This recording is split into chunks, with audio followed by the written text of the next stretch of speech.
Avenue, and then we'll take it higher. The Game Sports Show would like to thank an additional home to the Game Sports Show, Canadian franchise Boston Pizza. Boston Pizza, Sault Ste. Marie, located on 601 Great Northern Road, Sault Ste. Marie. Come in and join Boston Pizza for its numerous specials that are offered. After 9 p.m. daily, come in to Boston Pizza for $9 schooners, $4 rail drinks, and delicious food. Boston Pizza, Sault Ste. Marie, you're among friends.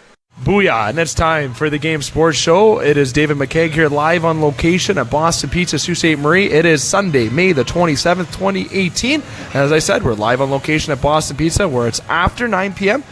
You know what that means? It's their daily specials. You get the half price off appetizers, the $4 bar rails, and the $9 schooners from Molson Canadian and Coors Light.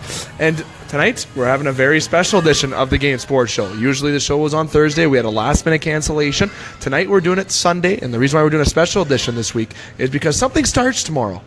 It's called the Stanley Cup Finals between the Las Vegas Golden Knights and the Washington Capitals. Sault Ste. Marie native Colin Miller representing Las Vegas in that Stanley Cup Final starting tomorrow as the series kicks off in Las Vegas. And we're going to talk about that. We're also going to talk about the Memorial Cup, the victory with the QMJHL getting the Memorial Cup this year. And also we're going to have a little bit of hockey chatter between myself, Justin Hykel, and Jamie Antonello, as Brad Cochmelio is obviously still away, so Jamie will be subbing in. You hear Jamie on our Wednesday edition of the Game Sports Show. But before I bring the fellas on in and introduce that part, I'm going to go through the usual introduction portion here by listing off the sponsors, the show's upcoming agenda, and also some release news on behalf of the Game Sports Show. But going through the sponsors here, obviously Boston Pizza, Sault Ste. Marie, and Boston Pizza in general being a sponsor of the Game Sports Show, where you're among friends at Boston Pizza. Great atmosphere and great food. And this is a home to the Game Sports Show on Thursdays, as you all know. Sometimes we have special editions like we are tonight here Sunday and whatever day of the week, depending on the sports. We talk about hockey and baseball here at Boston Pizza. And the other edition to the Game Sports Show in Sault Ste. Marie, Ontario, Wednesdays at Sports Center Bar and Grill, the Sioux's best sports bar, where you can hear myself, Jamie Antonello, Dustin Grondin, and also from time to time Justin Hykel. And as I said, that is on Wednesdays at 9:30, just like it is on Thursdays at Boston Pizza here. Now Monday, we have a show in Sault Ste. Marie, Michigan, The Wicked Sister, whom is another sponsor, where you can hear myself, Scott Nason, Butch Davis, and E.J. Russell, where in the summer we're going to be there Tuesdays and Mondays. It's going to be a little flip-flop, but we are usually there on Monday nights at 6 p.m. And a list of additional sponsors over in Sault Ste. Marie, Michigan include, we have Pingator Cleaners, and here in Sault Ste. Marie, Ontario, sponsors go to North Shore Sports and Auto, Northern Critters in Needs, The Salon, The Superior Pro Shop, Big Brother, Big Sister, and Discover the Canvas with artist Katrina Thibodeau here in Sault Ste. Marie, Ontario. And as I said, tonight's agenda, we're going to be talking about the NHL Stanley Cup Final that is going to be kicking off between Las Vegas and the Washington Capitals, and obviously talking a little Memorial Cup action and hockey chatter, but also in regards to the show's agenda.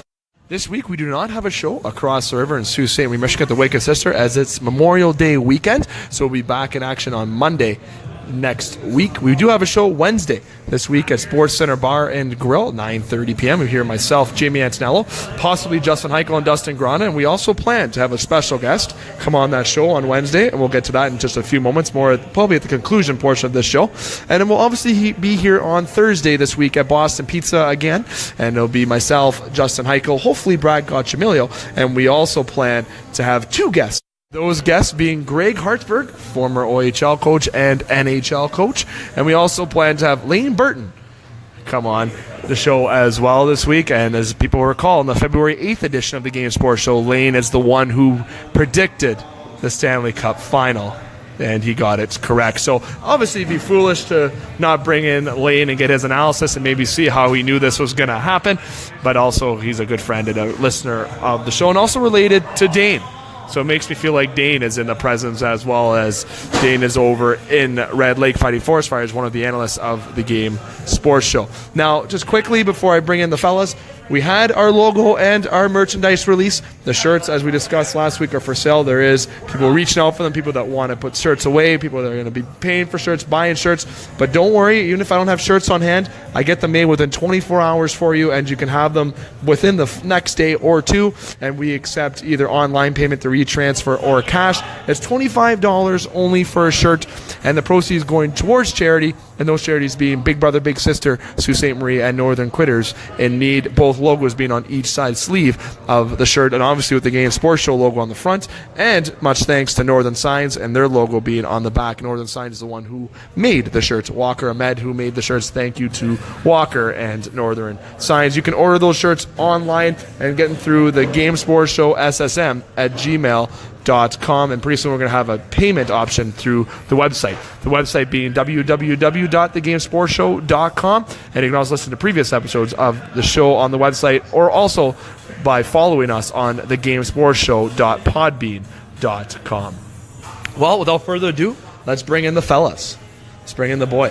I'm going to start off with a guy to my right, Jamie Antonello. Jamie, how you doing, sir? I'm good, Dave.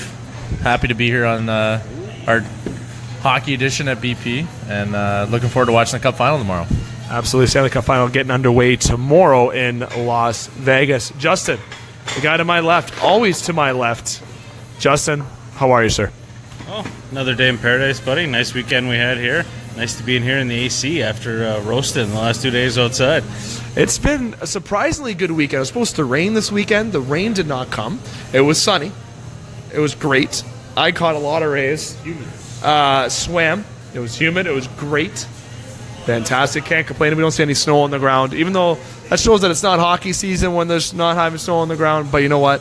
Hockey's still going on right now, and hockey's an all-around thing here in Sault Ste. Marie, and we're going to be talking about it basically every week. There's always a topic in regards to hockey. But we're going to start right now, fellas. We're going to not go into the Stanley Cup final yet, because obviously the Memorial Cup final. The Memorial Cup final concluded with Acadia Bathurst Titan being the victors in the Memorial Cup over the Regina Pats. Now, Jamie, I want you to say it in the French way, if that's possible. I try. I know Tim and Sid try. Acadia Bathurst Titan. Can you try it, Jay? I believe my pronunciation of it, at least, is the Acadie Bathurst Titan. Justin, are you going to try to top that? Because I don't know. I think that was on point, but it is pretty fun saying Tito. It is pretty fun. Now, they got the victory today. Congratulations to the Titan, with Regina Pats losing, obviously, in the game, but losing on home soil. Very tough, but definitely was a very exciting game. Junior hockey at its finest. No, Hamilton Bulldogs did not get there. The team that eliminated the best team in Canada, the Sault Ste. Marie Greyhounds. Hamilton did not get there. The reason why I'm bringing this up, obviously I know it kind of takes away from the Titan victory, but our Sault Ste. Marie residents, are they happy that Hamilton didn't get the win? I think you got people on both sides of the fence, but I never understood the whole, if we're going to lose to a team, I'd rather see them win. I'm honestly, at that point, if we lose, sure, let's just move on. If you don't feel like watching the Memorial Cup after that Greyhounds get eliminated, sure. I wouldn't say cheer against one team in particular. At that point, just hope for good hockey. And remember, it's junior hockey, so anything can happen. As we saw tonight, I mean, this was a super entertaining game, despite the fact that it was a 3-0, which you could say dominant performance. I mean, we saw the last 7 minutes alone was end-to-end action, two extra goals get scored, a couple huge hits. It's the stuff you love to see. It's why you love hockey in general. You know, there's a good thing that Scott Nason, our board operator tonight and obviously host of the Game Sports Show, I want to bring up a point that he brought up last week, saying that Swift Current Broncos, they had a tragedy occur much like the Humboldt Broncos in the 80s. It was around 84. And the Humboldt Broncos went on to win that year the RBC Cup. Now, obviously this year, the Humboldt Broncos had their tragedy happen, very unfortunate circumstances with the Humboldt Broncos, an organization that has announced that they will have a team and they're going to do their best to get the best team that they can on the ice, and that is great to see. However, the point of the story is that Swift Current made the Memorial Cup finals. The Humboldt Broncos unfortunately had their tragedy this year. It would have been very neat to see Swift Current win, much like Humboldt did win for Swift Current back in the 80s. That was definitely the team. Speaking of what you were saying about going for teams, that's whom I was going for, was Swift Current, a team that could, that would have brought a little bit of let's say maybe closure that could have helped with Humboldt. They could have dedicated that to Humboldt. I think even Katie, Bathurst, Teton, everyone has the Humboldt Broncos thing on them supporting. So either way, they're getting supported. But at the end of the day, they've been kind of that would have been a great another story to add to the storybook of hockey that is absolutely massive and full of many pages and interesting chapters. But quickly to sum up the Memorial Cup, guys, Justin, I'm going to go over you for the final thoughts. The Memorial Cup going over to the Quebec Major Junior Hockey League. Definitely a deserving team. And Regina Pats, worked hard to get to that finals, losing on home ice. But good to see some good hockey in this tournament overall this year. It was a heck of a season. Junior hockey all around. There was, it seems stereotypical to say there was a lot of ups and downs and emotion in the season, but this was one of the most entertaining junior hockey seasons I've watched and been a part of in a long time. Everybody was into it, and the way the Hounds played helped locally for sure. But the whole league itself, everybody, even the new team in Hamilton, fans bought in there. The league itself was competitive. It's a good thing for junior hockey. Moving forward, I think there's a lot for the league to be excited about. Not just the Sioux, not just Hamilton, not any individual city. The league itself, the OHL, the Q, the CHL as a whole. So it's going to be a short summer for some of these guys. We're looking at being back in training camp in August. So you got to enjoy your couple weeks off in the sun, and then we'll see you in the fall. It's going to be very interesting to see what team the Sault Ste. Marie Greyhounds ice next year, but I'm confident that the team that is going to be put on the ice will be competitive like it has been for over a handful plus years. Fellas, we're going to go to the fun hockey chatter that we're going to have here before we take our break and we come back with a full discussion about the Stanley Cup final preview and the full dissection of Las Vegas and Las Vegas's year, Washington and Washington's year, and what they're able to do in the Stanley Cup playoffs to get to the Stanley Cup finals finally. But to go to this fun hockey chatter, you and me, Justin, read a very interesting article. I'm not sure if Jamie had the opportunity to read it, about Martin Marincin. Yes, I'm bringing this up, and if people don't know what I'm talking about, I believe a Toronto Star had the addition of Sheldon Keefe being able to resurrect Martin Marincin's career of sorts. Now, if everyone out there recalls, I'm pretty, let's say, I give defense a very hard time. I give Jake Gardner a very hard time. I give Martin Marincin a pretty difficult time, but with all in good, good intentions, especially to Jake. I have good intentions. I do promise. But my point is, Toronto has needed assistance on that back end for years, and additions to that decor needs to happen. And I remember saying at the beginning of this year that Martin Marincin would not make this roster, and it did come true. And we were playing Connor Carrick and Roman Polak more. So at the end of the day, my point of the story is, going back to the article, Sheldon has been able to make Martin Marincin an impact hockey player for the Toronto Marlies playoff run. Marlies still playing hockey, obviously. Martin Marincin's played a big part of it defensively. And it seems like he's really changed it, because when he got sent down to play in the AHL this year, Martin Marincin was not happy. He was not pleased. He was not enjoying hockey. There was that factor that was coming in, and Sheldon was able to work with him this year and work with him and continuously work with him to bring out the best in him. And you tagged me in the post. I know why you tagged me in the post, because of the comments that I've had towards Martin Marincin and needing to alter his career in terms of how his performance is if he wants to continue in the National Hockey League, because I feel that he was not playing at NHL caliber level. And now I will say, when I speak of Jake Gardner, Jake is a National Hockey League defenseman. He truly is. He has the talent to be one. I just don't feel he's a fit in Toronto, so let me kind of state my reasons with that. I just don't feel it's a fit in Toronto because of the player he is. But Martin Marincin, I just feel in general, is not a player that was put in the right situation in the National Hockey League, and he needs the coaching, he needs some assistance. He had some flashes of good moments in Toronto and Edmonton, but more so bad, and I gave bad comments. So you can check out this article, and it's very good. And I want to bring up Sheldon, former Sault Ste. Marie Greyhound coach, someone who is definitely getting looked at for NHL coaching jobs, and I'm sure Kyle Dubas is doing what he can in Toronto to make sure he keeps his ass in Toronto. So Justin, I'm going to go over to you quick. Martin Marincin, to sum up everything, he is playing good hockey in the AHL. And I said it. Good for him. He's playing some good hockey. Is there a chance that Martin Marincin comes back to the National Hockey League?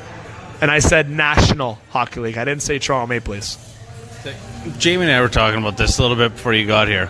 And I've been watching the Marlies AHL playoff run, mostly because I was really starved for hockey this weekend. Really, really, really starved. And Marincin's he's a calming, responsible presence in the back end. When you see Marincin carrying the puck or handling the puck, you don't have that level of anxiety that you had last year when he was in the Leafs. He's been able to slow his game down to be able to make a decision, but at game speed. So he's been able to change his game, and I don't know if being mixed in, playing with Travis Dermott helped his game a little bit, and then Dermott leaving and going up to the big club and exposing Marincin to some more responsibility also helped grow him before the playoffs started. That's the part, right? Because he did have a lot of time without Travis Dermott, going end of the season, starting the playoffs while Dermott was up at the big club. So he did have to learn how to play without him. He did have to learn how to be the guy. So I think going into next year, I really do think he gets a good quality look in training camp and probably take that spot from Polak. And I mean, honest to God, I hope that even in one preseason game next year, Gardner and Marincin are a pairing just so I can see your head explode. Just once. My head will just explode. I'll fly to Toronto and get them traded somehow. Trust me, I can get trades to happen. Everyone knows where I played hockey. I got traded a couple times. I'm just kidding. All jokes aside, good thing for Martin Marincin if he is going to get back. But I just don't see him playing in the National Hockey League for the Toronto Maple Leafs. I see him getting an opportunity for a team like New Jersey, a team of such like that is more of a, defensive system, let's say. And I think Martin Marincin might be better suited for a team where the media is not so heavily on the team. I think Martin will be not an attractive piece in a trade, but he'd be a part of a trade where you can bring in a player. He'd be a couple of those filler parts where if you're making a move with a certain club for a defenseman, let's hope that Martin Marincin can maybe adds a bit more value to a trade. I think it's just you that's so hard on him. I don't think it's anyone else. I think you're his number one not fan. Ouch. No comment, as be the smart way to put it, I guess. You got comments? I'm going to go to Jamie quickly with the Martin Marincin thing before we go to our next topic. The next topic is going to be about Evander Kane getting a big payday from the San Jose Sharks. But Jamie, your final thoughts with Martin Marincin. I mean, they're more directed towards you, Dave, just because I think you really undersold the whole fact that you just don't like defensemen in general. You started that preamble pretty hot and heavy against him still, and you had the backpedal with Gardner. I'll give you that one. Yeah. But I mean, man, you gotta lighten up. He's starting to figure it out at the AHL level. Give him some time. He needed that time. I agree with everything Justin said, and I think my favorite word that he said was he's become responsible. He's not going to flash you. He's not going to go crazy. He's not going to make an insane play, but you're not having an anxiety attack and want to throw your TV out the window every time he has the puck. That's a massive improvement. So I think I can see you tensing up, my friend, and I think just bring it down, and I think everything's going to be all right. Just to say some of the Jake Gardner thing quick, yes, I backpedaled. But the Bruins took the Gardner Expressway to the second round this year. You're not lying. There's both guys, Jake and Martin Marincin, need fits elsewhere. It would be better for both parties, Toronto and players. But moving on, it'd be best to move on from that point. The San Jose Sharks. This is not a surprise. This is actually a very good move. The San Jose Sharks have re-signed Evander Kane, which was $7 million a year, which is $49 million if you can do math. Jamie's looking at me and smiling. He's very impressed. 7-year, $49 million contract with the San Jose Sharks. Now, people say that's a very steep price. That's okay. Let's back this up. Evander Kane has the ability to be a 30-goal scorer in the National Hockey League. They don't go for cheap anymore. Okay, the players are asking for 6+. James Van Riemsdyk's going to be asking for 6+ this year. So, JVR is looking at the Evander Kane contract and going, yep, that's me. 100%. He's saying that's my type of contract that I should get. But now Evander Kane, a little bit younger. I believe they're close, similar or close, but Evander Kane getting, I think, a good payday for San Jose. I think it's a great fit for him in San Jose. And that also maybe attract Joe Thornton to re-sign with San Jose for a little bit of a discount. Justin, I'm going to go over to you with the comments in regards to Evander Kane re-signing with San Jose Sharks. I really don't think it's a great deal as far as the price point goes. I mean, Evander Kane really hasn't proven himself as responsible. I mean, what did he do right after he signed that contract? He posted a picture of himself on Instagram laying in a pile of money. Like, if you're the guy that just signed that check over to him, are you happy about that? Because I'm not. And I mean, to be totally honest, like, did he deserve that amount of money? Maybe. But Edmonton fudged everybody. Like, fudged them hard. When they signed Ryan Nugent, no goals, to $6.6 million for however many trillion years, if we can get Dane's input on that via the Facebook chat. But so I mean, like that's where they set the bar. So if Nugent Hopkins is getting 6 point something, players that actually can play hockey are probably worth more than that. That's just a. I don't make the 6.7. I mean, that might be a little bit of a harsh comment, you know, more like the Jake Gardner saga comments there. But I really do believe like that's $7 million for an adequate scoring winger is a lot of money. I mean, like, what's Kessel? Like, Kessel got 7, 8-ish. So, I mean, you're telling me Evander Kane is $1 million less than... I think that one's mine. $1 million less than Kessel? Like, that's what kind of player you're getting? Wow. So, then where does that put Van Riemsdyk? Because... What do you think he's getting? Because going to get 6.5. If Evander Kane got 7, then I really do think JVR could pull an 8.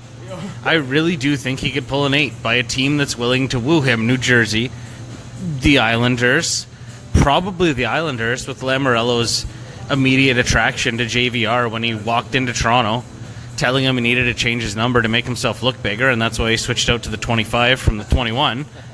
That's well, but think about it. It's if you're double digits, a 1 is a small number. Well, he saw me too. I saw me. They had to retire Salmi's number. So. Like, I could see him going to the Island, but I don't know. It's Kane a good fit though. San Jose. I mean, he looked good there in the playoffs. And I really do think San Jose's got to start looking at moving on from Jumbo. They had a hard look at the roster this year without Marleau, and they did okay. So you start to insert some youth. And really, what do they have? Like I have no idea what they have as far as draft picks and what they have in the AHL goes. Like they might have some guys down there that we don't even know about. Unfortunately, that's out of our realm. Like we just don't have enough time to cover that many AHL teams as well. So the time is definitely of the essence, which is why we'll jump into our next point, Jamie. I'm going to go to the rumors about Phil Kessel getting traded. I know this is kind of almost Justin's bread and butter, but I know that Phil Kessel has been rumored of trade. This has not been news. Phil Kessel has been on, apparently, the trade block since last season, I believe, and going into this year. So maybe if Phil Kessel is moved, where does he go? And what does he attract? He attracts success, exactly. I'll piggyback off Justin. Hopefully we can get him traded to our show, and then I think our hot dog consumption is going to go through the roof. I had to. It was an easy one. I had to. What does he attract? That's what you're really asking me here? I mean, he can still put the puck in the net. Oh, yes, he could. Really doesn't matter what else. Like, I think everything's like... Phil gets ripped apart for not looking the part half the time. Really doesn't matter at this point. He's proven himself. He's got 2 cups. Right? Like, he's got 2, right? I'm not wrong? Yeah, okay. He's got 2 cups. I mean, he endeared himself to Leaf fans everywhere, and that really takes care of a lot of the Canadian hockey market. Let's be real. Had success in Pittsburgh. He could go anywhere at this point. He's a veteran presence in the locker room. Not sure. Arizona take a chance at him? Arizona? I think Arizona will take a chance at me at this point, and I play D. I know you don't like that, but like... Well, are you responsible? I'm pretty responsible with the puck, so it might be okay. 5 forwards. I think we talked about this. I think you're the 2 goalie, 4 forward team. I think we talked about that. But I think, I mean, if Phil gets put on the trade block, somebody will take him. he's not at the point in his career where he's going to be a free agent. He's not at like the Jaromir Jagr stage, right, where he's just going to be 6 years left in his deal. That's what I mean. Like, he's still got tons in the tank. So there's he's got a big barrel on him. Let's be real, but he's going to be fine for at least 5 years, at least. I'm just going to throw it out there. I say Arizona, but dare I say Vegas if Neil moves on? Like, dare I say Vegas? I'm just saying, like, Vegas is in the Cup final this year, and Neil, Perron, there's guys that might stay, might go. We don't know.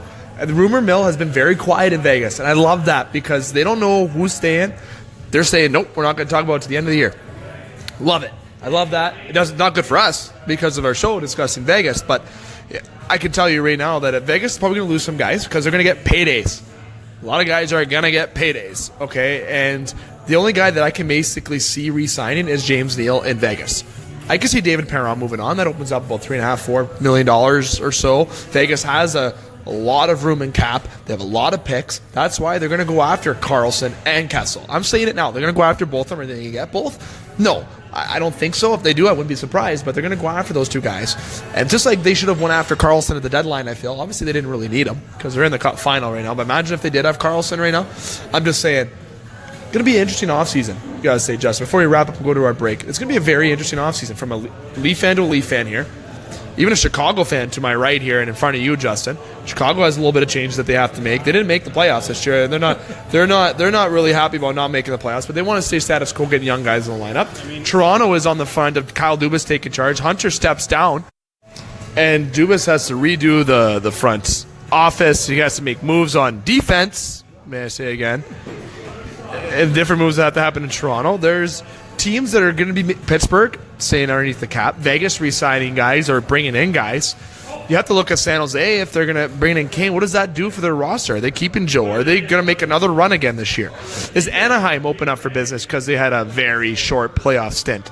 Does LA have an open up for shop because they just got swept by Vegas, who might be a Stanley Cup champion? Drew Doughty is a free agent next year. And with Lou Lamoriello going over the Islanders, he's got to re-sign John Tavares. Is Johnny T re-signing the Islanders? There's so many different questions in this offseason that we're going to jump into here right now before the conclusion. But I know you had a couple comments with the Phil Kessel I'll let you say. But then if you can stem on after that, go into your comments about the offseason, how exciting this offseason may be. Or is another one of those offseasons where we're going to go, wow, a little bit of a disappointment. I mean, as far as the Kessel thing goes, I really do think what happens with Phil the Phil domino might fall after what happens with John Tavares. So, I mean, if you see Tavares leave and go somewhere else, then the Islanders have to rebuild. They have to come up with a top line. With Bozak and Van Riemsdyk both being free agents out of Toronto and Phil Kessel being available, you know that's a line that works. And the Islanders, for some reason, have been a scrap heap for Toronto lines that functioned. I mean, look at the Kuhlman and Grabowski connection. Right after the playoff run in 2013, both those guys went and died in Long Island. So, I mean, what's to say that the Islanders wouldn't try something like that? Or what's to say that Phil wouldn't go back home to Minnesota? I don't know what Minnesota's cap looks like. I mean, I can't see it being fantastic with Suter and Parise there. And they got to re-sign the likes of, Matt Dumba. They got some younger guys. So, I mean, maybe that's a toughie. Maybe Phil comes back to Canada, heads out west, goes to Calgary. Cowboy Phil. Now, all these new Phil Kessel accessories. Cowboy hat, hot dogs, whatever you want. But I that's going to be an interesting one. I mean, we're, as Leaf fans here on the show and fans of Phil Kessel in general, that's going to be an interesting one for us. And I mean, moving on to other teams, just the offseason in general, it was nice to see Dubas say this week that when the Leafs make a move, that we'll hear from it from the PR department. So he took the steps, has learned some, ways of the road from Lamoriello, and has he ever? He's not going to give any leaks. Now, maybe, right now he's deep in the Marlies, deep invested in the Marlies playoff run. Yeah, he is. And having to hire a front office while he's on the road and wherever the Phantoms are from. wherever they are. Yeah, whatever if they have internet there, he had to hire some people. So it's the last thing he wants to be asked is about the Nylander contract. So that could be what jogged that response as well. But it's going to be an interesting offseason in Toronto because you got to see a lot of the Marlies have to graduate, and some of them aren't going to graduate up to the Leafs because there's just not room for them. But like I was saying to Jamie earlier, if Janssen and Kapanen aren't on the roster, next year in Toronto, it's ludicrous. It's absolute ludicrous. We almost have an overabundance of wingers and not enough down the middle. So I firmly believe that Leo Komarov is gone next year. I really don't think he's coming back. Would I like him to come back as one of those guys you like? 100%. But there eventually comes a point where you can't just keep people around because you like them. It doesn't work. It's not functional for business. If you were going to keep a center, I'd maybe keep Bozak just because he seems to be really good on the face-offs. He seemed to hone that in this year. He will probably come on a bit of a discount because he wants to stay in Toronto. So that's probably an option, but I would really like Volcanics to come back. I don't. There's a lot of people that cringe when I say that, but man, defensively was he money. He was absolute money. And go to your comment with you grimacing as I say Volcanics. One of our issues was defense. So why not have some defensive some forwards that are defensively responsible while letting our young defensemen grow, so that Martin Marincin can come up and pair with Jake Gardiner and then win the Stanley Cup, and they can hoist it together. And I can pause that moment and watch your face. But I'm going to pass it back over to you while you got that look on your face. If that happens, I'm going to think of a bet and come back to you next week if that happens. Jamie? If that happens, that picture is going on the Game Sports Show Instagram page for everybody to see. I like that. You know what? Okay, I like that. What I'll do, if that happens, if Jake Gardiner and Martin Marincin win the Stanley Cup together in Toronto and hoist the cup together, got to get a picture of that. Hopefully we have media passes for that, firstly. Okay, but if they lift the cup together, I will put it on Instagram. I will put a poster up in my room. I'll get a temporary tattoo by Discover the Canvas's own Katrina Thibodeau. Put on my arm down or anywhere you want. My chest. I might have a sleeve in my right arm by next year, so I can't do that. I got to go down the chest. I'll put it right on the chest of Martin Marincin and Jake Gardiner lifting the cup if they do it this year. That I will say that here, and it was said if they both win the cup together. But end of the day, to finish off the comments before we go to our break here, it's going to be a very exciting offseason. Very excited to see what Toronto does and all the teams do. Very interesting facts Justin brought up there with the New York Islanders. If they're going to go after Toronto's players because of Lou Lamoriello. Toronto needs to improve down the middle with one guy. If Bozak does indeed leave, they need to keep a guy. If they can, but if they can't, they have to bring in a guy. And if Plekanec doesn't stay, that's two centermen's voids they have to fill. And I don't think Frederic Gauthier is fully ready for a fourth-line role still. I'm not convinced and sold on Frederic Gauthier. I think Gauthier is a better trade product, along with Marincin and along with Gardiner, to bring in a top-studded, talented, number one defenseman, opposed to that and maybe sign exterior. But the way these contracts are going in the National Hockey League with players, oh my God. Some guys getting signed a certain amount of money. That is a lot of money thrown towards even Evander Kane. $7 million, that is the going rate though. It seems steep, but I think he's actually kind of worth it unless he's laying in money in it on Instagram. I don't think that's fair. But at the end of the day, very exciting offseason that it's indeed going to be. Very excited to see what definitely comes. Now, fellas, we're going to go to our break.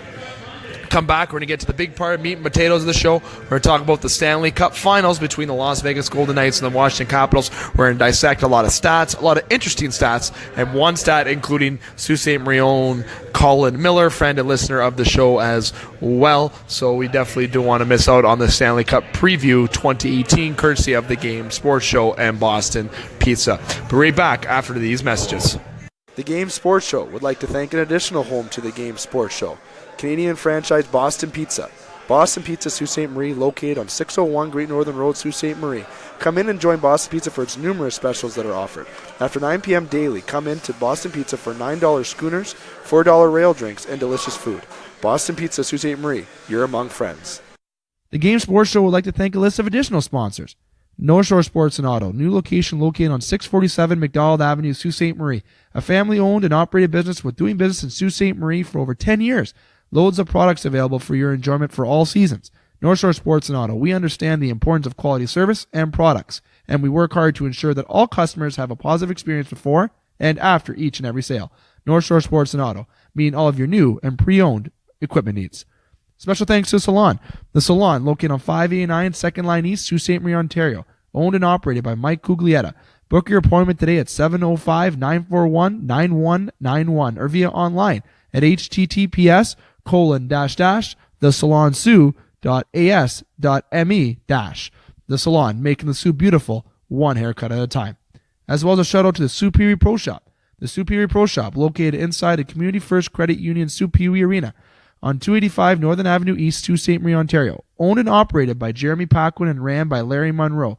Superior Pro Shop, for over 40 years, meet all of your skate sharpening, skate repair, and hockey needs. Also to Discover the Canvas. Discover the Canvas, located on 317 Wellington Street West, Sault Ste. Marie, Ontario. A beautiful, new renovated building owned and operated by expert artist and Sioux native Katrina Thibodeau. Katrina taking her talents of the ink in Sault Ste. Marie and truly creating the best and most realistic art locally. Call Katrina today at 705-450-8099 or email her at discoverthecanvas@gmail.com to book your tattoo or consultation today.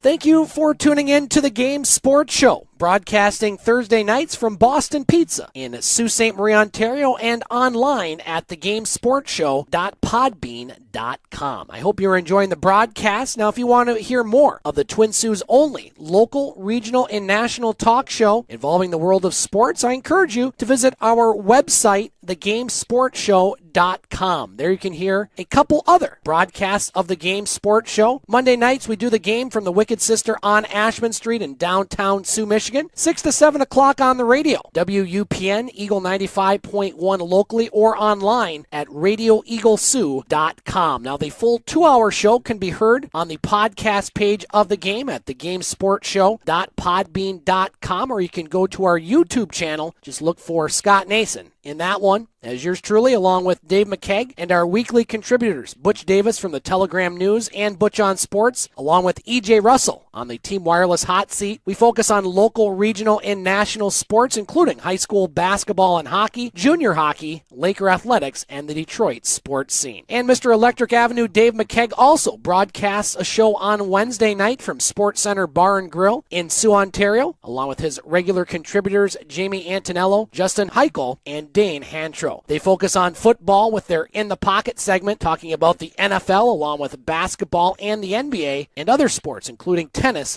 golf, soccer, and the WWE. Once again, you can hear all 3 versions of the game at our website, thegamesportshow.com, or our podcast page, thegamesportshow.podbean.com. You can also find us on YouTube. Just look for the Scott Nason channel. And thank you for listening, and keep it locked here to the game for all your local, regional, and national sports talk that you just can't get enough of.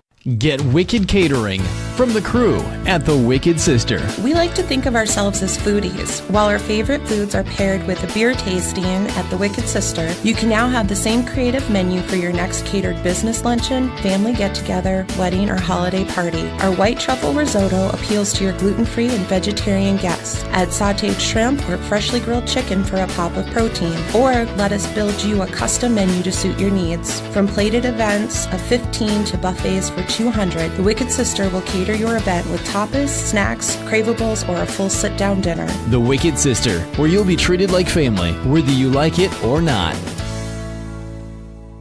The Game Sports Show would like to thank an additional sponsor and additional home to the Game Sports Show, Sports Center Bar and Grill. Sports Center Bar and Grill, located on 624 Wellington Street West, Sault Ste. Marie, Ontario. Sports Center rated top sports bar for the 2nd year in a row. At Sports Center, enjoy their famous 75-cent wing night along with delicious Molson products on tap, along with a great atmosphere and other great food options available as well. Sports Center Bar and Grill, the Sioux's best sports bar. Welcome back to the Game Sports Show. It's yours truly, David McCaig, alongside Jamie Antonello and Justin Hykel. I just want to shoot a little note to self out there. If somebody sends you an email and states, don't open this at work, please don't open it at work. That's all I'm going to say.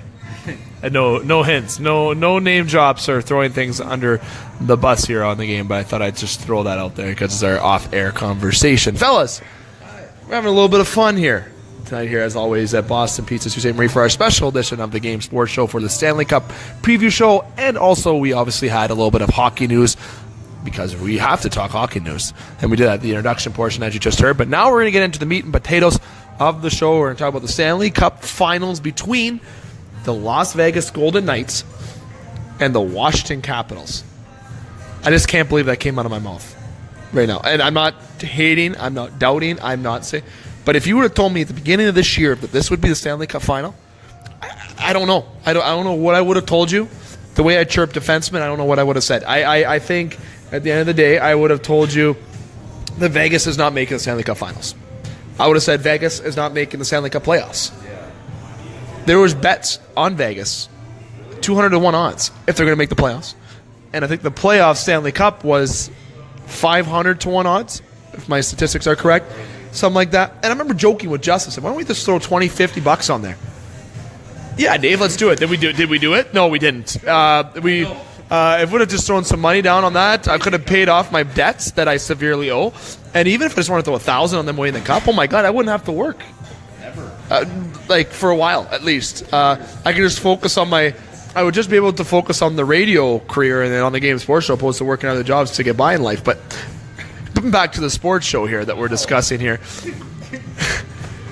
The Stanley Cup final between Las Vegas and the Washington Capitals. Okay, we're going to start with dissecting each team, okay, individually, and talking about them and talking about how they can beat the other team. And then we're going to go to the other team that we haven't talked about, do the same thing, dissect and how they can potentially beat the other team. And then we'll just have an overall discussion to conclude tonight's show. And people are asking if we're having a trivia question tonight or any guests. Obviously, no, this being a special edition, we have no trivia question. We're just going to keep you updated with puck drop being tomorrow in Las Vegas. So there's no trivia question or anything as such, but we are going to give you the full up-to-date NHL Stanley Cup Finals news that you need to know. So, fellas, I'm going to jump into the stats with the Las Vegas Golden Knights.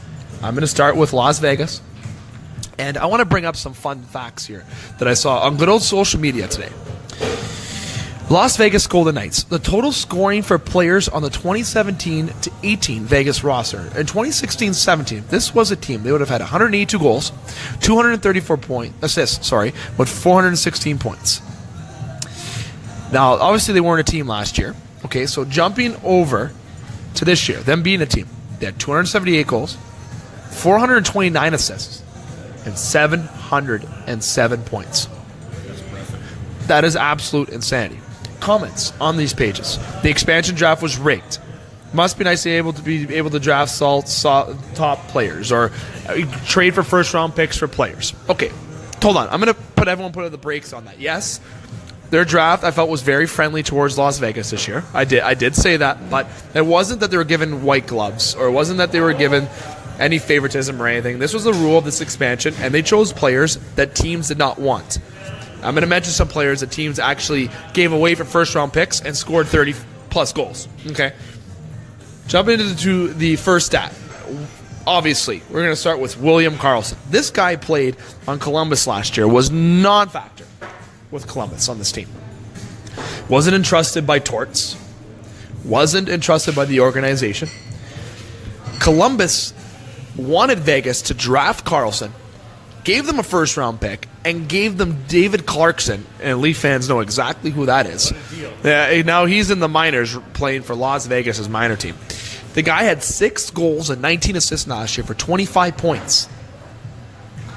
This year, William Karlsson had 43 goals, 35 assists, and 78 points.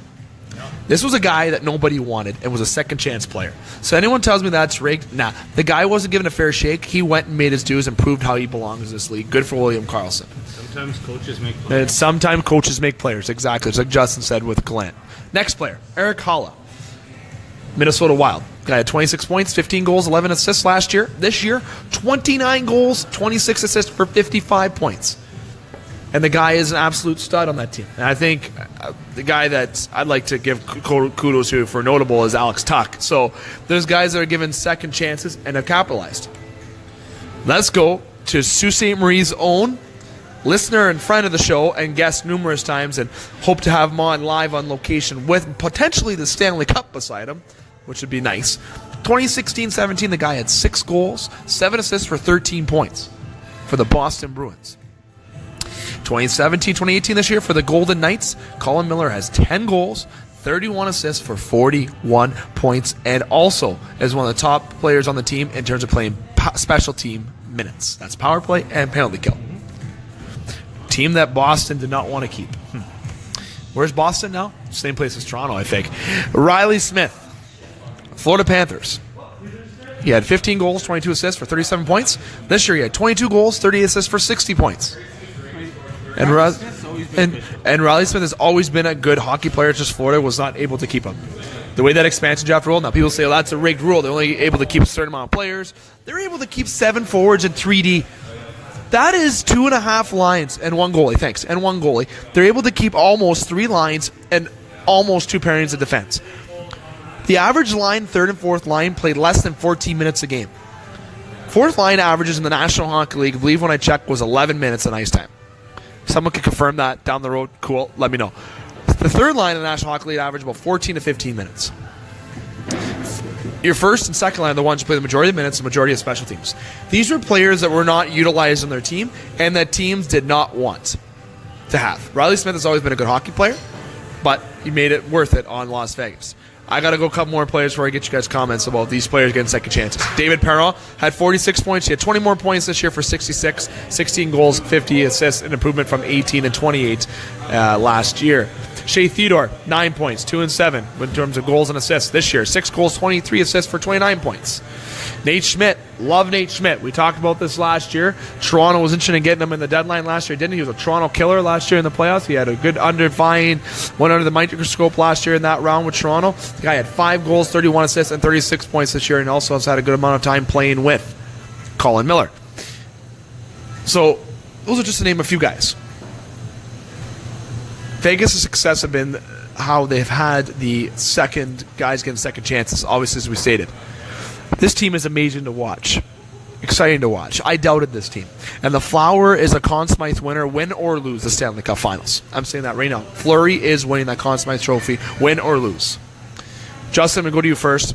Comments in regards to Las Vegas this year, the players' improvements getting that second chances, and that expansion draft. Can people stop being so angry towards the expansion draft, or was it not fair in your opinion?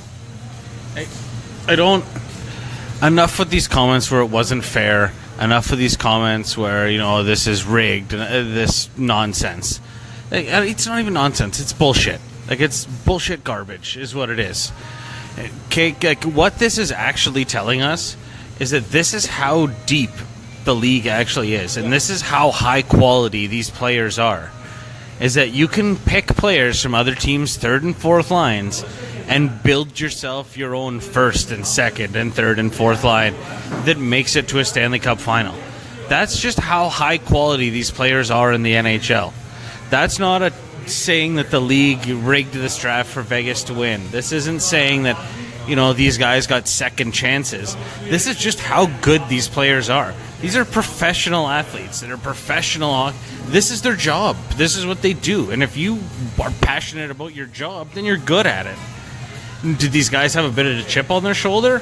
100%. Did their coach have a bit of the chip on the shoulder? 100%. He was super thrilled about picking up his luggage and putting it in a cab on video camera after he got fired. That wasn't embarrassing whatsoever. It didn't hurt his image in the public at all. So, yeah, he's definitely coming in and telling his players, you know what? Let's rickroll this league. And you know what? And these guys bought in. Washington tried to trade Vegas for Nate Schmidt after they took him. They offered them a lot. And McPhee said, no thanks. You didn't think George McPhee knew what they had? Nate Schmidt? Come on. So this wasn't unfair. This isn't anything else. I bet you if you did another one-off, one-team expansion, that team would have not the same level of playoff success, but an equal or close to equal level of success. Because there's not a strategy that you can put in place to protect your team from that draft. It's just the way of business in the NHL. Vegas has got a lot of players on one-year deals or expiring contracts, so what they did this year was a one-off.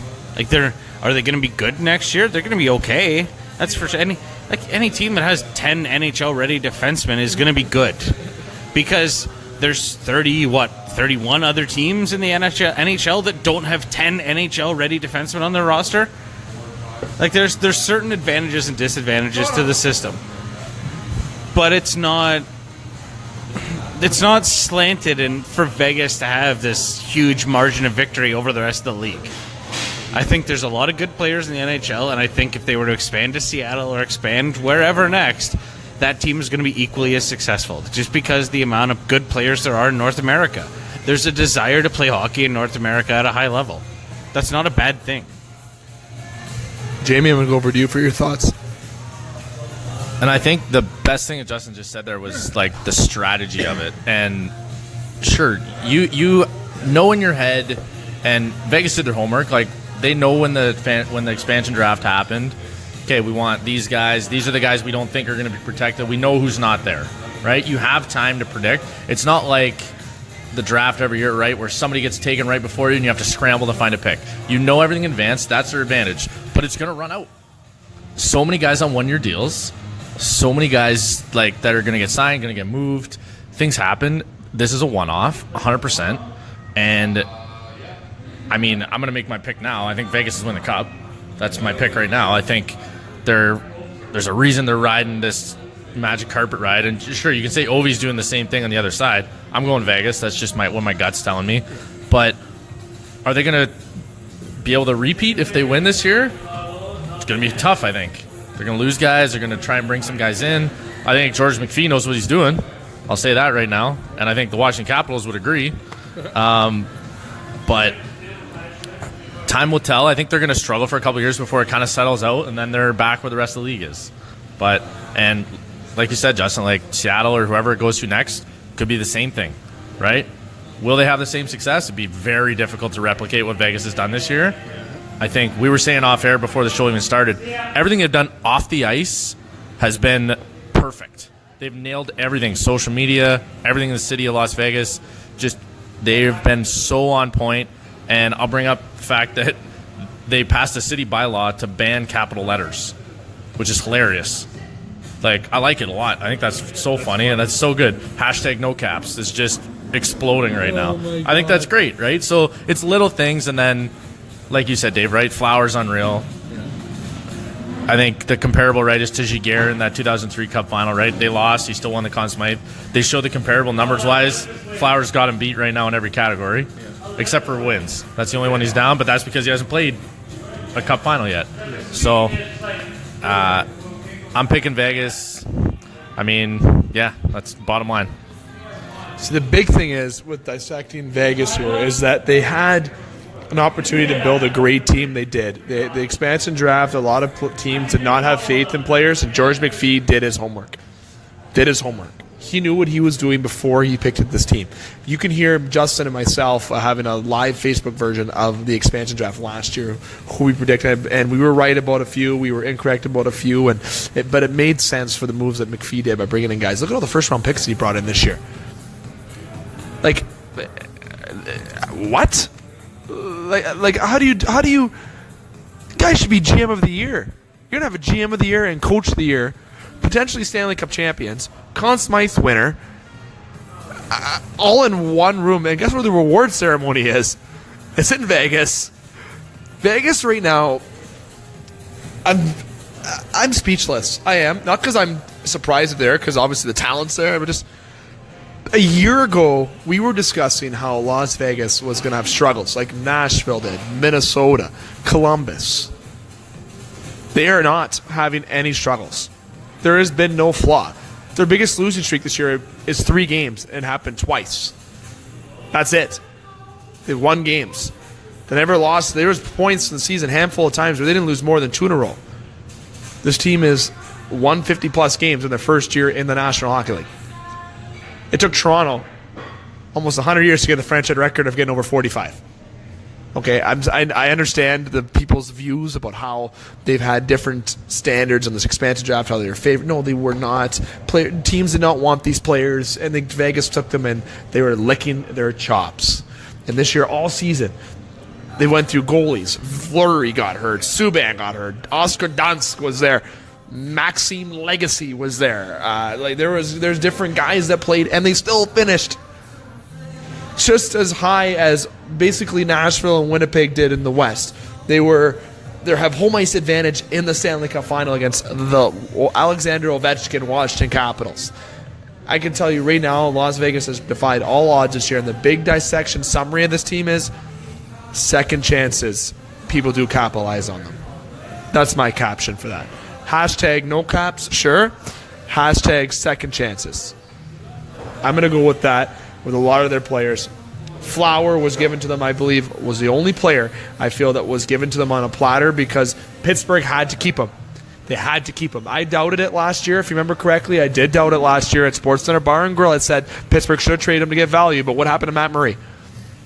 You guys were right. I will say Justin Hykel said that, Dave, what if Matt Murray gets hurt? And he did. Fleury got them to the second round. He didn't do great, but he got them to the second round. That's when Murray took over and won his second straight cup with Pittsburgh. But Fleury now is playing JSG Garrett numbers, like you said, and he is going to be the Conn Smythe winner. And Vegas is definitely favorites to win the Stanley Cup.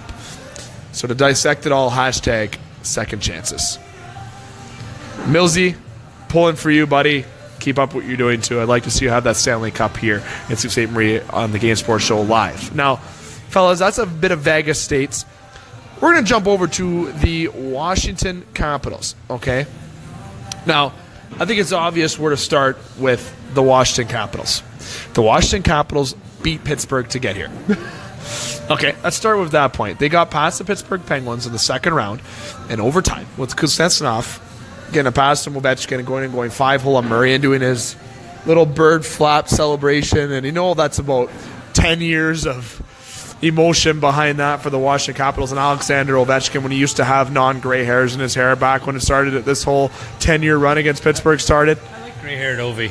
I think gray-haired Ovi is like the best Ovi. Gritty. Yeah, he's like Brad Pitt and Inglourious Bastards. Yes, that's without the bad Italian accent. Yeah, without the bad accent, but that's like that's the grit that you got right there.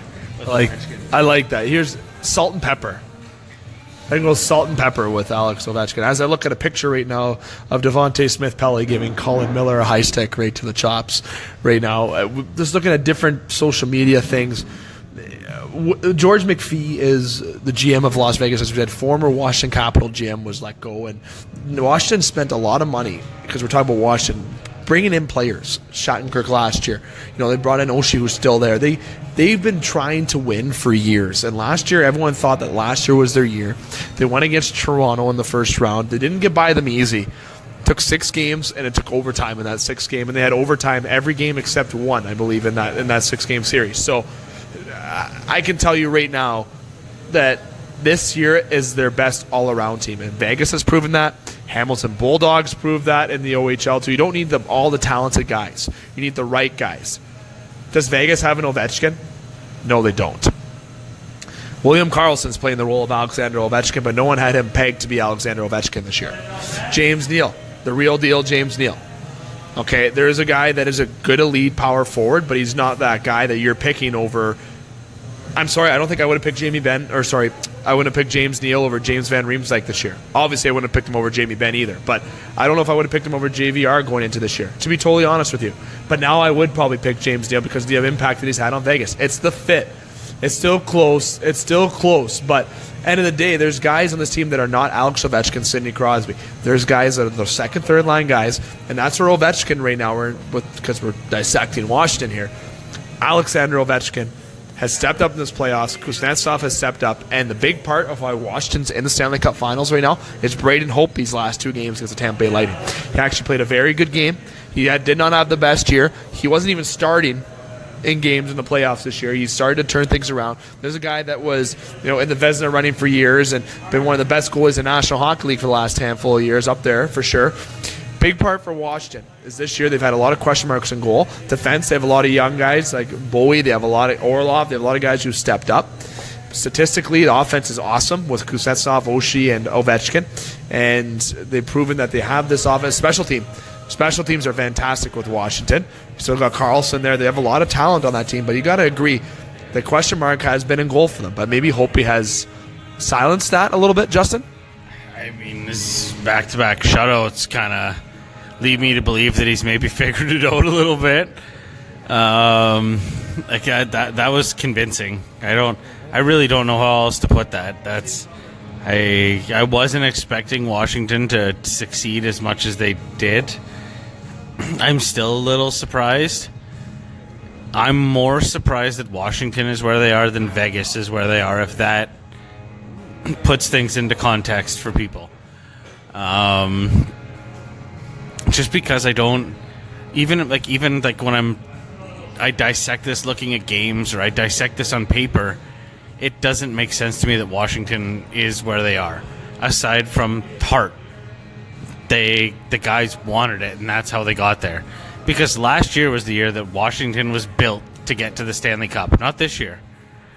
And is that a testament to the way these players play? Is that a testament to Ovechkin's leadership that was in question for such a long time? Is this just Ovechkin having a fire lit under his ass because Russia won gold at the Olympics without him? Like, there's a whole lot of storylines that we're going to chew on for at least 2 weeks, because the NHL's dragged out the Stanley Cup playoffs from tomorrow night until the 14th of June. So, and trying to keep themselves relevant for at least another month before the NFL takes over.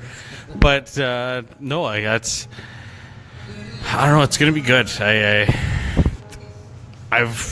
I honestly don't know who's going to win going into this. I want to say Vegas, jumping on the Vegas train, but I mean, at the beginning of the season, none of us would have picked these two teams to be here. So, what gives us the right to pick how it's going to end at this point? Like, who knows? I like that, Jamie. Going over to something with Washington here. Offensively, Evgeny Kuznetsov leads all playoff scorers, 11 goals, 13 assists. 4 goals and 6 assists against Tampa. Ovechkin has 12 and 10. 12 goals, 10 assists. Leads the playoff with 80 shots, 24 of them slap shots. Fun fact, Backstrom, 10 assists. Lars Eller, Jakub Verna, and Oshie each have 2 game-winning goals. Lars Eller. Andrei Burakovsky came to life with 2 goals in Game 7. His first 2 goals. Okay, and average, he's been healthy scratch before that. Power play is, hold this, 17 for 59, 28.8% on the power play. Carlson has 3 power play goals, leads the Capitals Blue Liners with 4 goals and 16 assists. You know what his average ice time is? 26 minutes. Orprik and Niskanen lead the team in penalty kill. Orprik has played 64-34 shorthanded. Niskanen's played 58. Goaltending, Holtby 12 and 6 with 204 goals against average. And let me tell you, comparison to the Las Vegas Golden Knights, quickly, offensively, Vegas has been outshot 505 to 473 in 15 playoff games. They have outscored opponents 43-27. Marchessault, 8 goals, 10 assists. Riley Smith, 4 goals, 12 assists, continue to lead the attack. Carlson has 6 goals, 7 assists. And they have never trailed in the last 4 games against Winnipeg. Power play is not as good as Washington's 9 and 51, 17.6%, led by 3 goals from Alex Tuck. Defensively, McNabb and England lead the charge. The Knights are second in the playoffs with 595 hits, 287 blocked shots. Vegas has 8 goals from defensemen. Schmidt, McNabb, Theodore, and Colin Miller. Goaltending, Marc-Andre Fleury, who was 33 years old, has definitely found, as they would say, the fountain of youth. 1.68 goals against average, 0.94 save percentage. That is a .947, may I be exact. And it's the best starting goaltending mark with that average since Jacques Plante in 1969. Fleury is going to Stanley Cup Finals for not the second or first year, the 3rd straight year, and is looking for his 4th ring. I gave you just a quick backup in comparison. We're on the Washington Capitals side of things right now, but hearing Vegas' numbers in comparison with Washington. Washington finished 1 game below 50 wins this year. They're 8-2 on the road. Okay. The big point I want to start with, though, is offensively for offense with you, Jamie. In terms of these points I just stated, there's 2 points I want to bring up. The offensive for the Washington Capitals and the good defense. by Las Vegas. If Washington's forwards have that ability, if this is for real, if they can do this against Vegas, is there an opportunity that if they can provide this kind of offense that they did against Tampa Bay and against Pittsburgh Penguins, that maybe Alexander Ovechkin's picking up the Stanley Cup? Oh, for sure. There's too much firepower from Washington's offense, and they've always been like that. They've just never been able to put it together in the playoffs, and they are now. They're firing on all cylinders. Everybody's scoring. That power play stat you threw out there with 29% or something, that's absurd. You give them 4 power plays, they're scoring. Like, you give them any more than that, and they're probably scoring 2. Like, that's awesome for them. But, I mean, I think what Vegas brings to the table too is the fact that, like, everybody's so hungry still, and it's more than just their defensemen when it comes to defending their own end. I think their forwards are playing such good defensive hockey that helps. But I mean, Ovi can score from literally anywhere inside the red line probably at this point. I think Oshie has been a little bit, I'll say, underrated. I don't know. It's tough to say. Like, I think he's been their best player. Yeah. Like, I honestly think Oshie's been the best player on the Capitals throughout the playoffs. That's heart, stats, everything. He's been the best player. That goal he scored in Game 6 where they kind of faked across to Ovi at the far point, and Oshie just hit it. He had about 7 centimeters to hit the puck. Boom, top of the net. One of the most impressive goals I've seen in a long time. And if they keep playing like that, they keep getting bounces. And like you said, Justin, the way Holtby played the last 2 games, sure, he was awesome 2 games, he sucked 3 games, then he was awesome 2 games. Doesn't matter, I still won the series. And he's rolling going into the Cup final now. And 8-2 on the road, the Caps are. It's tough. I mean, I already said it all out. I picked Vegas. I think I'm super biased. I mean, I grew up playing hockey with Colin, so like it's hard for me to not root for him right now. But really we don't really have a right to pick because none of us would have picked this at all. So I think it's going to be an exciting series.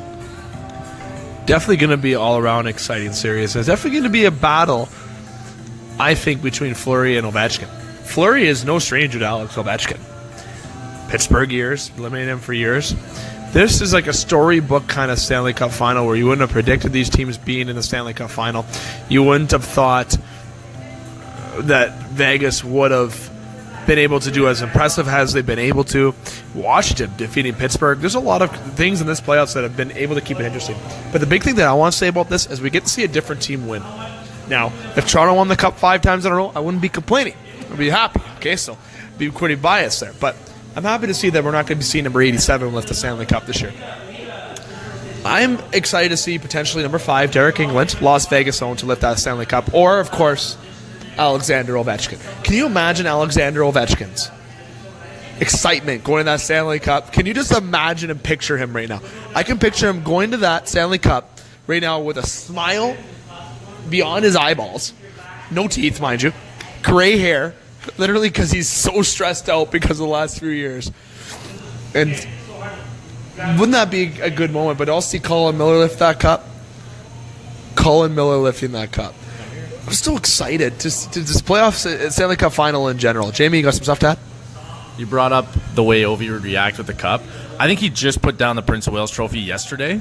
Let's be real. Yeah. And if he got the cup, it goes to everybody on the team. I think Ovi goes with the cup to everybody's hometown. I'm not kidding. Like, I'm 100% serious. I don't think he's leaving the cup the entire summer. He's the guy with the gloves, exactly, right? He goes with him. He's going to ask for his own set of gloves. Like, I'm 100% serious. But like you brought up, right? If Colin were to win, cup would come home to Sault Ste. Marie. That would be super special. I think everybody would be excited in this town. But well, there'd be a lot of people talking to him. There'd be a lot of people wanting to see that Stanley Cup for sure. And you know, to wrap up the Washington Capitals kind of dissection, I gave Vegas a hashtag. You know what? I'm going to give Washington the hashtag they've been using all year. Hashtag our year. That's my hashtag for the Washington Capitals. You guys have proved it that you guys are out to win, and you kept battling, especially Alex Ovechkin. But the big underdog in this playoffs for the Washington Capitals, you guys say TJ Oshie. I'm going to go and say Devontae Smith-Pelly. That guy has been the key bottom guy, and people forget your bottom 2 lines and your goaltending in the Stanley Cup playoffs and finals. play crucial parts in you being able to lift Lord Stanley at the end of the year. And I'm going to throw one more stat at you guys in terms of coaching. Gerard Gallant, okay, and this is from Justin saying this. I'm going to confirm this. Knights coach Gerard Gallant was fired by the Florida Panthers last year on a road trip. Let the team off the bus and made him take a cab to make his way home. Now, fire under the rear end, if I've ever been saying it. Let's go to the other coach. Barry Trotz has been with the Capitals. He spent 19 years coaching the NHL without making it out of the second round. Fire under the butt. Nice goalie, Marc-Andre Fleury. Heart and soul of the Penguins before. Capitals nemesis. Captain of Washington, Alex Ovechkin. Whispers towards his legacy being tarnished if he doesn't make it to Stanley Cup Finals. Hashtag fire under the butt. McPhee more or less built the Capitals. He drafted Ovechkin, Backstrom, and Holtby. Was let go and was taken over by Brian McLennan. The guys are good friends, playing college together. Now McPhee built the Knights from scraps. Players that were unprotected, but yes, a little generally more talented, but they play with a chip on their shoulder. Hashtag second chances for Vegas. Hashtag our year for Washington. Comment on the show with either hashtag on the team that you think is going to win. Hashtag second chances if you think it's Vegas. Hashtag our year. And I'm taking that from Washington, just so everybody knows. But hashtag that if you think the Washington Capitals are going to win the Stanley Cup. So Jamie, Justin, and I are going to go around the table quick. We already know Jamie's pick on who's going to win the Stanley Cup. But we're going to say and go just get verification on after we've had this dissection about the team and how they've done well, each team, and what they've done well on, especially Vegas. We've done our dissection. We're going to go to the prediction portion of the show because we do not have a multiple choice segment here tonight, as I obviously mentioned. So we're going to go around the table here, state who do you think is going to win the Stanley Cup, how many games, and bonus question, who gets the Stanley Cup first from each team after their captain picks it up. So after Ovechkin is going to go for Washington, and everyone's saying Derek England, who went to go get the other trophy before, as Fleury was telling England to touch that trophy because that's what Pittsburgh did the last few years. So England is supposedly going to pick the Stanley Cup up for Vegas. So that's who you're thinking. Might be Fleury at the end. We don't know. Might change. But we're going to go with England, Ovechkin. After they get the cup, who gets it next? So again, who's winning it? How many games? And who gets it after them? Kind of like a mini multiple choice. All right, I'm taking Washington in 6, and I'm going to say TJ Oshie gets the cup after Ovi. But if Vegas wins, and we're saying England's going to be the one picking up the cup, then I'm going to say Fleury for the third year in a row. Jamie, you're next. Well, everybody knows my pick. I'm picking Vegas, and I'm going to go Vegas in 5. Bold decision, I know. I know, it's wild. I think if the consensus is England, then Fleury's next. But I'll throw a sidebar on there.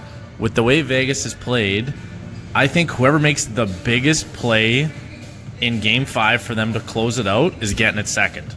I think that's just the way that team's gone this year. I don't think there's going to even be a plan. I think Fleury's probably going to make that decision, and he'll just yell at England, give it to this guy second. I think that's just the way they've been. I think for Washington, if they were to win after Ovi, I don't know, maybe Backstrom or somebody who's been around a little while. If not, Holtby. Definitely interesting, fellas. Now, people have been asking me who I think is going to win, and I say Vegas. Who I want to win, I've said I'm leaning towards Vegas. Even though I'd like to see Ovi win the Cup, I'm going to go and say that Las Vegas is going to win the Stanley Cup this year in 7 games. I'm going the extent they're going to win on home ice, and they're going to win by 1 goal on Game 7. Now, who gets the Cup? England? If he gives it off to somebody, I'm going to have to echo here. I'm saying that Marc-Andre Fleury definitely gets that Stanley Cup after Derek England. I think that's pretty obvious. Now, if Washington wins the Stanley Cup, Ovechkin's going to go get that cup.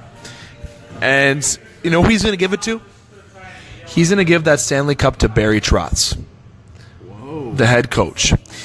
And the reason why he's going to give it to him is because of that lap and all the media publicity he's been getting, and because of the amount of years he's been in the National Hockey League with successful teams and hasn't had a chance to win. Yeah, there's a lot of players there that would like to get it second.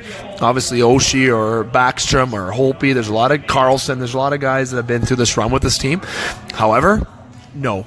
If Washington wins the Cup, the second guy to get the Cup will be Barry Trotz. I'm going to end it with that. Now, fellas, I think that was a pretty good Stanley Cup final preview, don't you think? We gave a lot of information. We gave a dissection of Vegas, dissection of Washington, compared statistics, discussed statistics, and even had a little fun chat of who we think is going to win the Stanley Cup. And you know what? When we were back here on Thursday, we're going to be a couple games into the Stanley Cup. It'll be myself, Justin, and Brad here dissecting those couple games that were in Vegas by then. And Jamie and I are going to be live on location Wednesday at Sports Center Bar and Grill. We'll have a little talk about the NHL, but we're going to go to our usual topics with local football and football along with basketball. Myself and Scott are not on location this week at the Wicked Sisters Memorial Day weekend for the United States of America. We'll be back at the Wicked Sister next week. Again, go to www.thegamesportshow.com and you can go to the merchandise section and you could purchase our shirts to go to 100% proceeds go towards Northern Critters in Need or Big Brother, Big Sister. You can go to the Game Sports Show ssm@gmail.com to get those shirts and stating your size of the shirt that you're getting and your method of payment, if it's cash or if it's going to be a e-transfer. Now, again, be Wednesday and Thursday this week only for the show. Wednesday at Sports Center and Thursday here at Boston Pizza. And follow us on the Game Sports Show Podbean site. It's thegamesportshow.podbean.com. And you can follow our new Instagram page at The Game Sports Show. Justin, I will see you this week, hopefully Wednesday and Thursday. Well, Thursday for sure. We'll see what work has to offer on the old Wednesday option, but Thursday for sure. Jamie, Wednesday? Yes, sir. Potentially on Thursday as well. Hopefully we'll plan everything as we go. That's the best thing about the game. I got to state a special thanks to Scott Nason, our board operator tonight, and to the bringer of beer, Mitch Wilson, as always here at Boston Pizza, and Lauren, the beautiful Lauren at Boston Pizza, the waitress. Easy. As they always provide us with great beverages, courtesy of Molson Canada, and the delicious pizza. If you want to try the pizza, it's called the Game Sports Show Pizza. Barbecue chicken, banana peppers, and jalapeno peppers on your pizza. And as I mentioned, we'll be back here later on this week. I give a special shout out to Scott Nason as well, our board operator tonight, and to you, the listeners, being faithful and loyal listeners as always. And thanks for your comments and listens each week. And make sure you follow us, as I said, on the GameSportsShow.podbean.com. And please state who you think is going to win the Stanley Cup. We're definitely curious to see what you think. Fellas, going to wrap up the show with our signature conclusion.